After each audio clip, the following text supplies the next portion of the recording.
Hi, everyone. Welcome and Om Shanti to Your Next Normal in collaboration with America Meditating Radio. I'm your host, Sister Jenna, and each time we get a chance to sit and be together, I don't know what it is. Something in me changes little by little. I can feel it. And many of my guests that I have the privilege to seeping into their journeys and into their lives, I always take away something from them. Yes, it's true. Sometimes I remember most of them, and sometimes maybe others just sit so deeply in my heart. I can't remember all the incredible people I've interviewed, but I know they've left something in me, and I hope they've done the same for you. Since this pandemic, we have been meeting so regularly, and we've done a lot. I've loved all of your sharings and your comments and your emails about just how much you've grown and how much you've changed. And I want to just tell you, and all of us here would like to tell you thank you. Thank you for being so committed and loyal to our cause and to our work. The meditation museums, well, you know, one we closed down in Tyson's Corner, but the Meditation Museum in Silver Spring is still operating. And on Saturday mornings, you're able to go there and get your fill, and I want you to do that. Over these next few years, nobody knows what's going to happen, but it seems as if we need to develop a lot of bravery. But we're going to need to be very consciously brave, not bravery out of fear, but bravery out of realization, knowledge, wisdom, so that we show up in a way that power gets revealed. My special guest, Pamela Brinker, in her powerful new book, Conscious Bravery, Caring for Someone with Addiction, Pamela Brinker brings to us, in her powerful new book, Conscious Bravery, Caring for Someone with Addiction, Pamela Brinker combines her professional knowledge with her personal experiences to create a caring and helpful guide for those who are dealing with loved ones struggling with addiction and mental health. Pamela joins us today to discuss not only how to navigate the emotional roller coaster of addiction, but how to survive and thrive with positivity. As a licensed clinical psychotherapist, she has been working with clients to help move them through pain and into bravery for many years. She's been doing this. She's a passionate speaker, educator, and advocate, but above all, she's a mother who has struggled with the emotions and challenges of raising two sons wrestling with addiction. Welcome, Pamela. Thank you for joining us today. And thank you for that behind-the-scenes chit-chat before we went live. Thank you for that. I'm so delighted to be here with you and your listeners. Thank you very much. Pamela, before we talk about your new book, Conscious Bravery, what is it's such a big question. I can't tell you how many times somebody has asked me about consciousness, and I still fumble in how to answer that question. So what is consciousness to you? To me, it is being vibrantly awake and alive in all moments, as many moments as we can, even the dark, the most troubling moments. And so to me, it's an embodiment of presence.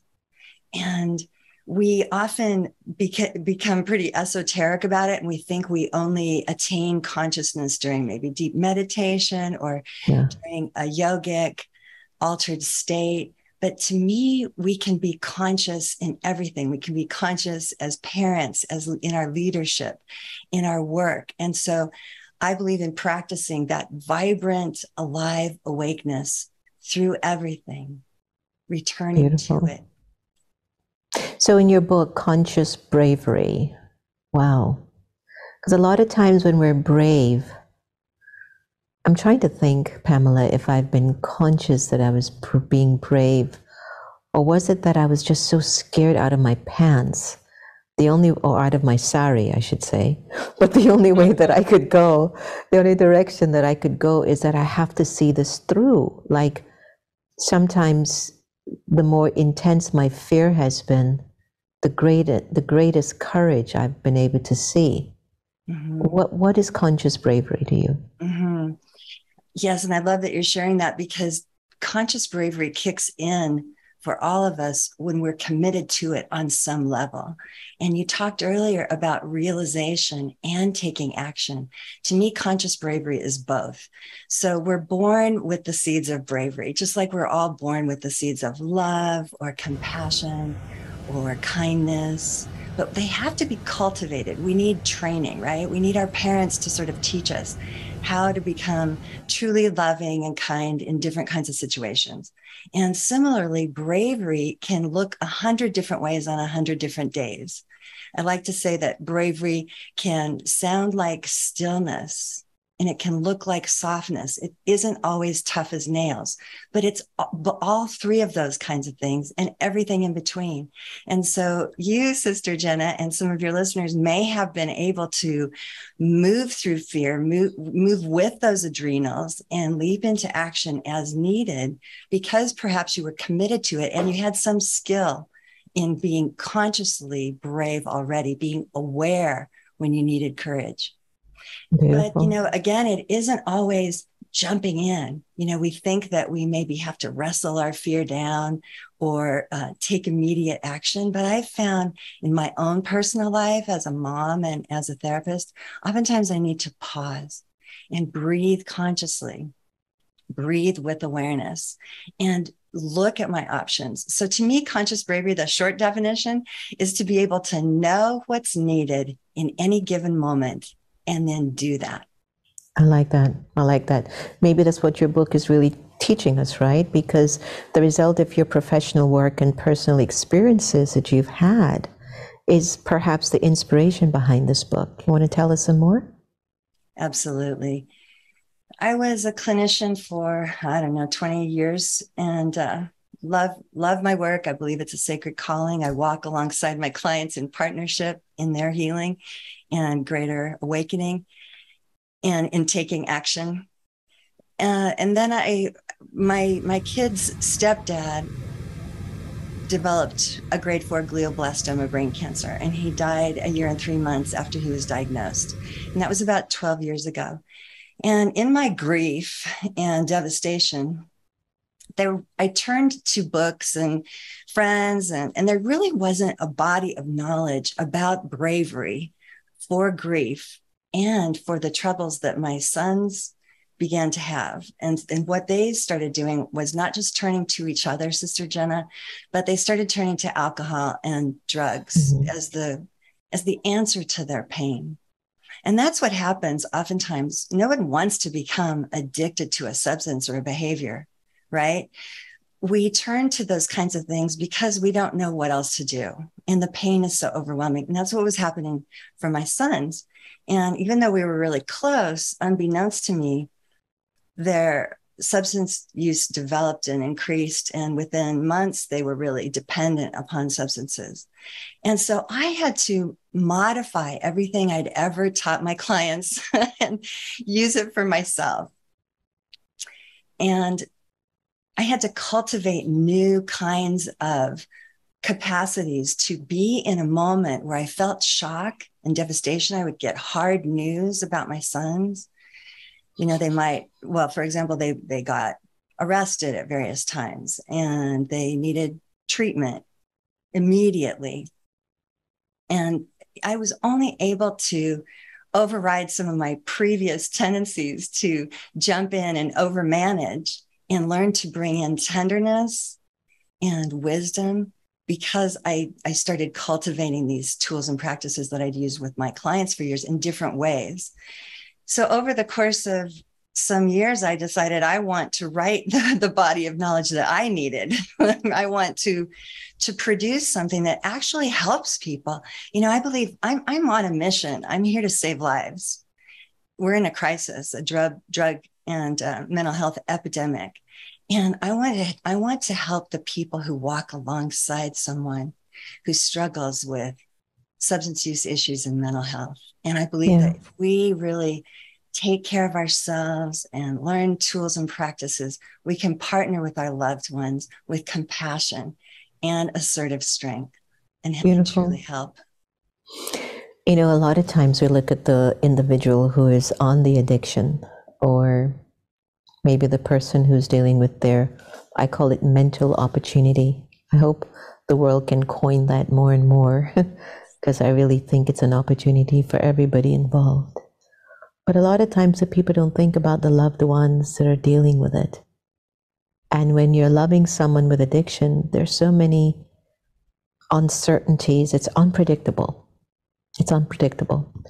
Is it possible to become comfortable with discomfort through partnering with the inevitable change? We really truly have to become more comfortable with discomfort, because otherwise we're reacting. Yeah. We're not responding with conscious awareness. We're responding to instincts, which might not be in our beloved's best interest, or we're responding to old patterns. And so that's part of what I learned. I wanted to break the intergenerational patterns in my own family, because there were mental health challenges and addictions in my own ancestry and on both sides from my sons. And I wanted to become more aware and break through those old patterns. So I realized I've got to realize that life is full of change and the unknown is going to be arriving every moment of every day. And so along with that come wonderful things like joy and beautiful moments of connection, authentic connection like you and I are having, and hopefully our listeners are having with us. But I also want to be able to not get knocked off my feet and fall when I'm faced with shock or devastation. So I do believe in befriending all my feelings, becoming comfortable with discomfort and even overwhelm, knowing that they are going to occur. So we all have to have tools and practices available to us at the ready so that we can move through that discomfort, embrace it, certainly, but move through it more quickly so that we can do whatever's needed in any given moment. And yes, we absolutely can become better at becoming comfortable with overwhelm. Yeah. One of the things that I've used to help me navigate through those challenging moments has been we're all here to play out our parts. There's got to be a reason why that soul got that part to play, and I have my part to play. And even if I think it's not the way I think it should be, it is what it is. It is what it is. And I remembered when I've been taking care of my mother, who has a very entertaining case of dementia.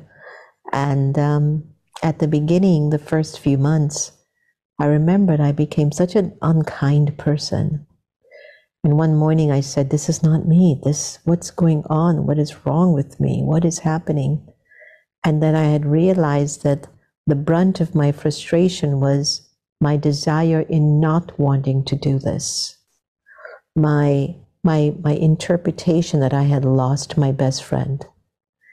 And the moment I realized that that's the grunt of my suffering and pain, then I need to get over that. And it was through my acceptance that, you know what, I'm going to have to accept this is my journey.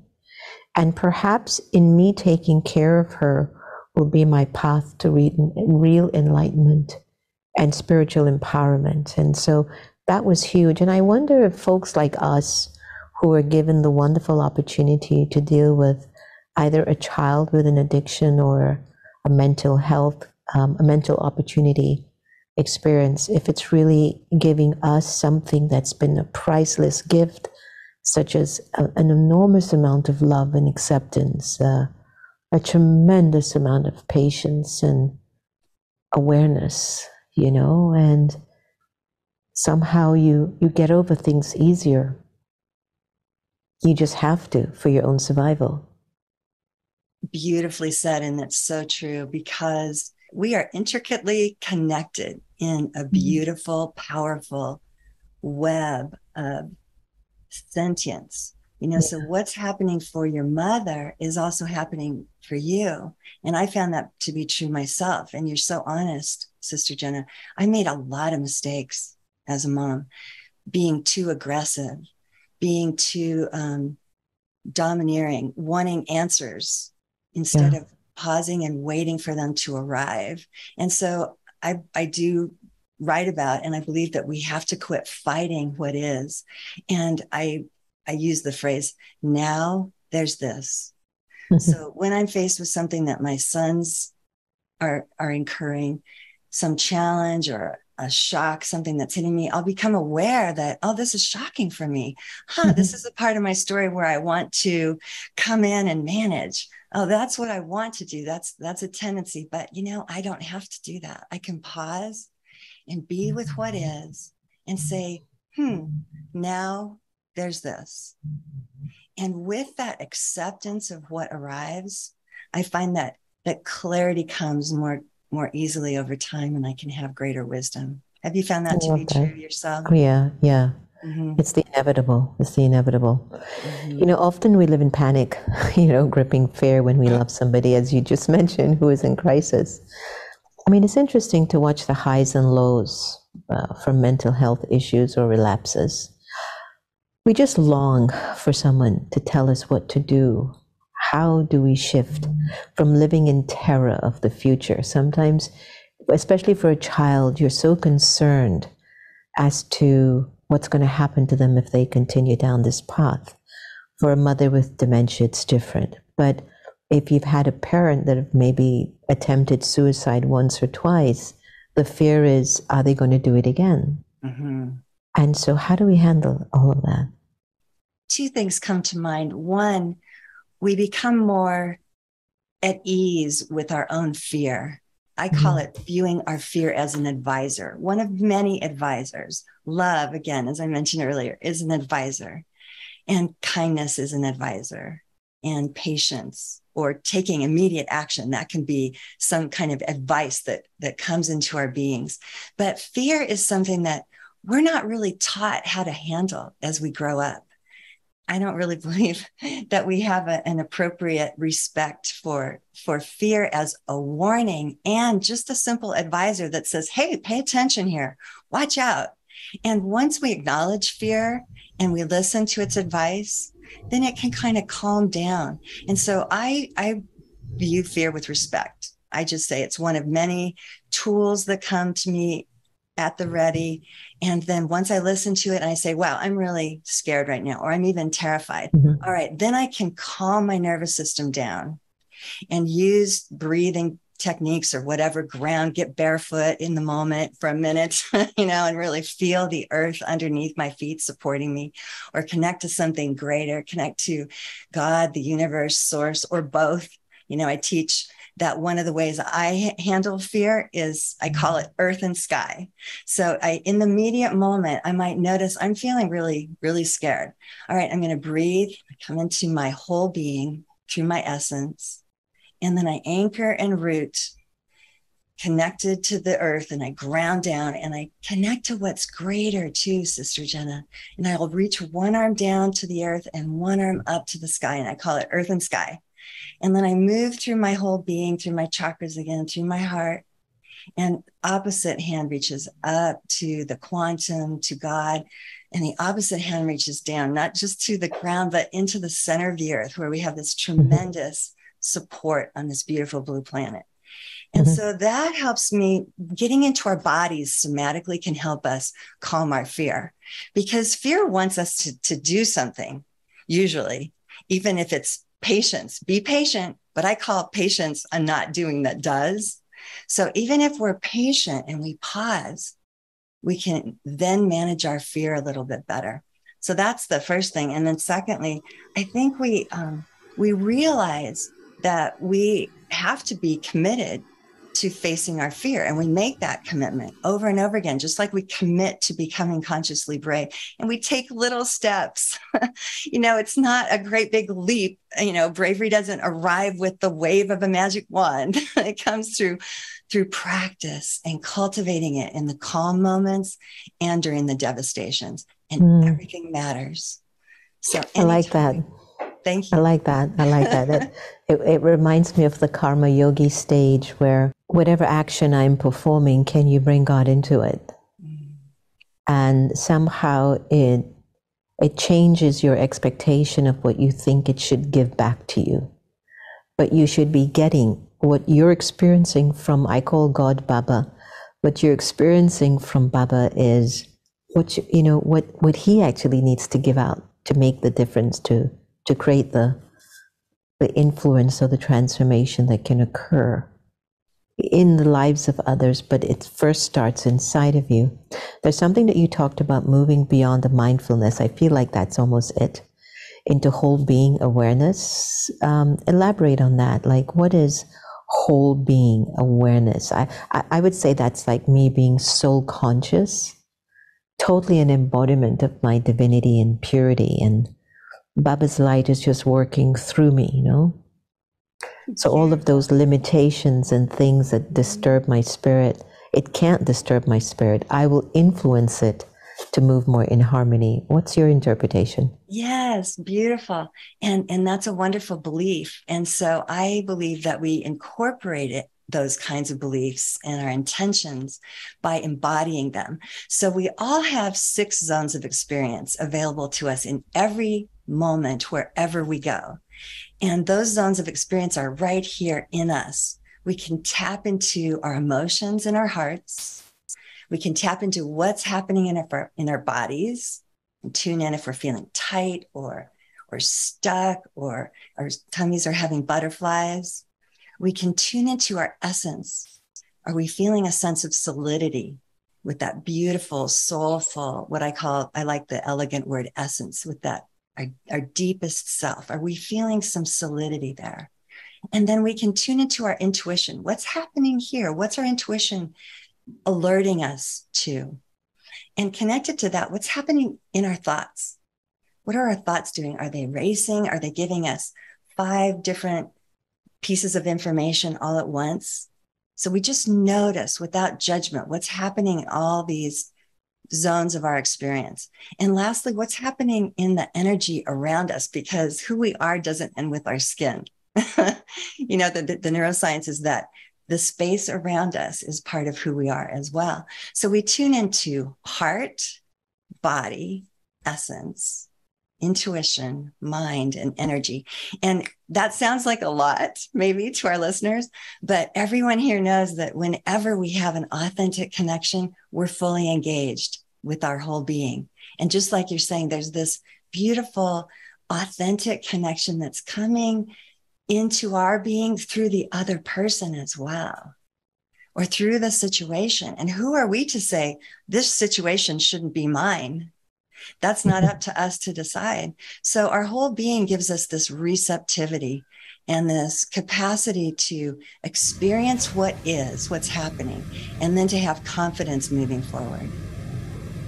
You know, that's beautiful. One of the things, have you noticed, when there is anxiety or discomfort or fear, or you just don't feel confident in what your next step's going to be in life. And I think my question is, how do we stop ruminating in our minds when we're fearful or anxious? And how do we protect that innate power of happiness that sometimes gets missed or buried down because we're scared or, you know, worried about something? Great question. I love this question because I get asked this all the time. How do I stop my ruminating mind? And really the easiest and first answer is that we go to it and we say, oh, there you are. There you are saying all these things. Oh, I'm anxious. I'm feeling anxious. Perhaps I want to rewind and say, I'm feeling anxious, because we don't have to remain anxious. By noticing and allowing what's happening in our minds, we can then bring it down a notch. We're able to calm it because we're listening to it just like we would listen to a child. If a child came up to us and said, I'm so worried. What should I do? I've lost my mom. I'm in the grocery store. I can't find my mom. We wouldn't say, well, get over it. You know, we would be kind and we would say, oh, you're anxious. Here, take my hand and let's go over and let's get her name on the speaker, the intercom, and let's call her to this customer service desk. So we calm our anxiety and our fear by being present with it, being kind to it, bringing compassion. And that's what we can do with our loved ones if they have dementia, or if they have any sort of substance use issue, or if they're feeling very depressed with a mental health challenge. We can bring compassion and kindness to that. And by us bringing an ability to allow our experience, we can then stand taller and be a role model for them, don't you find? And they need that as well. How can we help others if we can't bring strength and tenderness to our own experience and stand tall? You know, in my teachings of Raj Yoga meditation with the Brahma Kumaris, there's a saying that if you haven't liberated yourself, you can't liberate anyone else. And it's so true. Absolutely. And, we offer so many various courses and classes, especially in the Raj Yoga meditation. And I always marvel at people's expressions when I'll tell them, I don't really like teaching because I feel like I still have so much work to do on myself. And people look at me, oh, you're this. And I go, I don't know if I want to tell someone anything until I've gotten it for myself first, Yes. And I know that it's in the sharing and the teaching that you're also growing as well. And I think there just needs to be an inner awareness in your sharing, that you're not sharing as if you've made it and you've gotten there, but you're sharing like, let's give this a try and see if it works, So let's beautiful. see if this is it. Yes, so beautiful, because there's power in the I don't know. We can Mm. find our own empowerment when we're honest and transparent with ourselves and say, I don't know what I'll do right now, but I figured things out in the past, and I'll figure it out sometime soon. And we allow that flow, as you're saying, to occur. I've been exploring a lot of dimensions in the last year. And as much as I've seen prophets, seers, mystics, gurus, spiritual leaders, when I get the feeling like, and I've seen even myself, I've gone through it, where it's as if I've observed a lot of people can fall under the influence of somebody who kind of shows you, look, I know what I'm doing, so let me tell you and follow me. And then I've seen that they still haven't made any drastic changes. And so I keep wondering, like religions have come and still the world is in the condition that it's in. We've got scriptures and people are still in the condition that they're in. We have gurus and mystics and they're, telling you how to be and what to do. And people are still in a funny way inside of themselves. And I'm just finding myself asking questions regarding, there has to be a deep intimacy between the soul and God to really experience that transformation inside of you. And I think you reach a point where it's just all okay. Everything just gets to be okay. And there's something that you had mentioned in your book where you talked about the triad of connection, in helping us to find more meaning. You want to elaborate on that? I would love to. Yes. And I absolutely feel with you, and our listeners, I'm sure as well, ask questions. And I hope that we all keep asking questions, because maybe that's part of our spiritual awakening, is to continue to ask questions and perhaps find some answers. And maybe we don't find other answers. And we live with that pull, that we have to live in the gray area, with that uncertainty, but then certainty. So what I do in terms of the triad of connection and what I teach is that we can have this experience with our deepest selves, our essence, by just going inside. So our essence is there with us. We don't have to develop a relationship with it. We already are our essence. That's who we truly are. We're not our roles as a mother or a teacher, as we were talking about earlier. We're not even our skills and talents. We are this essence. So throughout life, from birth until death and beyond, when we know our true beingness, we know who we are. At any given moment, we can go inside and say, here I am. There I am. This is me. Breathe into our essence.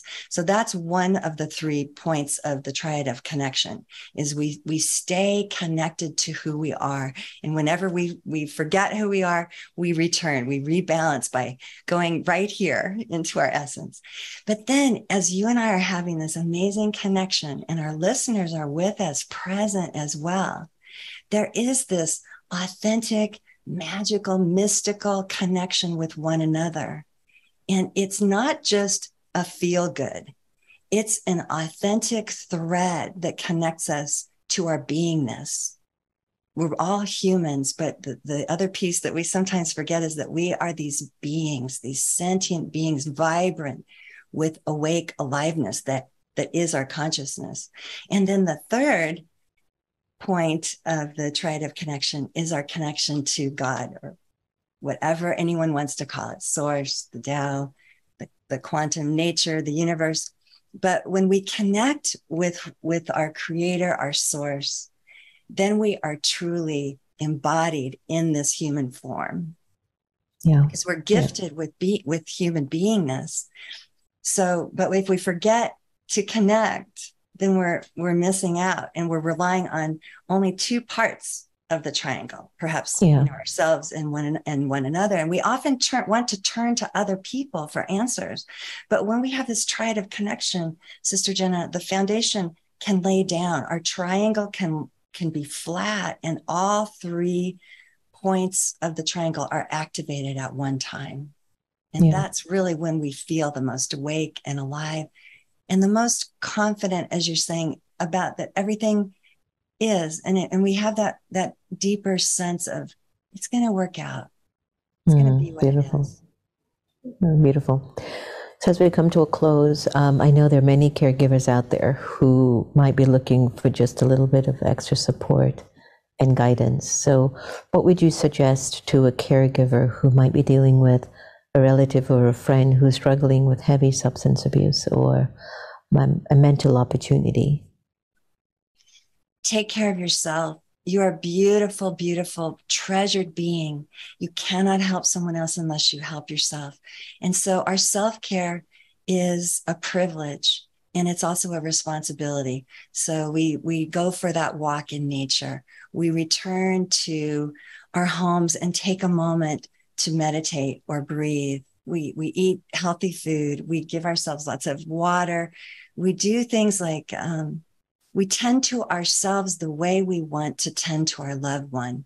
And we do that first, put the oxygen mask on our own face first, even though that's so hard. Even when it feels like the plane is going down, we care for ourselves, because then we can better care for our loved one. Beautiful, beautiful. Anything else you'd like to share with our wonderful audience and listeners? You've offered us so many jewels that we can take away with today. Oh, you're such a treasure yourself. I hope everyone listening knows that you can cultivate conscious bravery. It doesn't have to take years. You can begin today. You are so important, and your situation may be very, very challenging, if not harrowing. And you have my whole heart, and I hope you will take time to cultivate and believe that you can develop conscious bravery. So perhaps go to my website. The book is for sale, Conscious Bravery, on Amazon.com. My website has lots of blogs that might help you. So I hope you truly will see your own importance and your power and your beauty, and take time every day for yourself to cultivate your bravery. Thank you so much. It's been a delight. Thank you. It's just a joy to talk with you. Same here. All the best. All right, everyone. So we've gotten a lot of jewels that we could use to amplify self-care, but also to be able to just accept the role that we're given or the part that we're given. There has to be a reason why we go through what we go through with whomever we're going through it with. There are no accidents. And I think if we could just gauge our consciousness and our interpretation that this is a means of my spiritual, emotional, and physical growth, then maybe there'd be that curiosity and interest in seeing more with three eyes, this one and this one, as to what it is that I'm here to remember, to learn, to cultivate. Thank you for joining us on America Meditating, since it's a collaboration with the next normal. And remember, no one can take away your happiness unless you give them the permission. And I'm suspecting that we're all here to learn to love each other the same. I'm going to end the show today with a lovely meditation. Please enjoy it, and I'll see you again soon.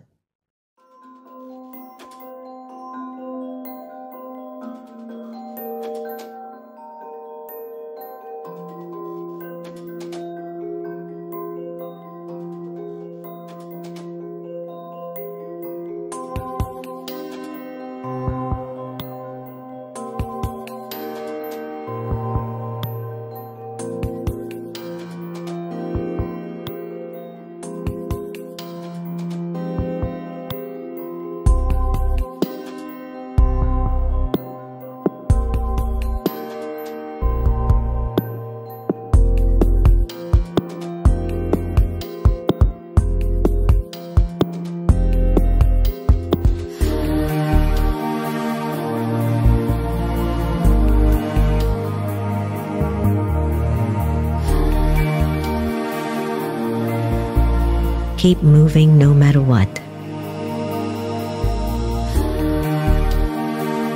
There's a flow. This thing called life. It moves us ever onward, upward, forward. Like rivers of water, it keeps moving, no matter what. Over and under and round it flows.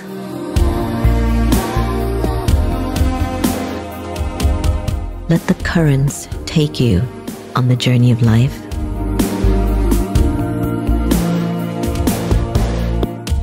Simply keep going with the flow.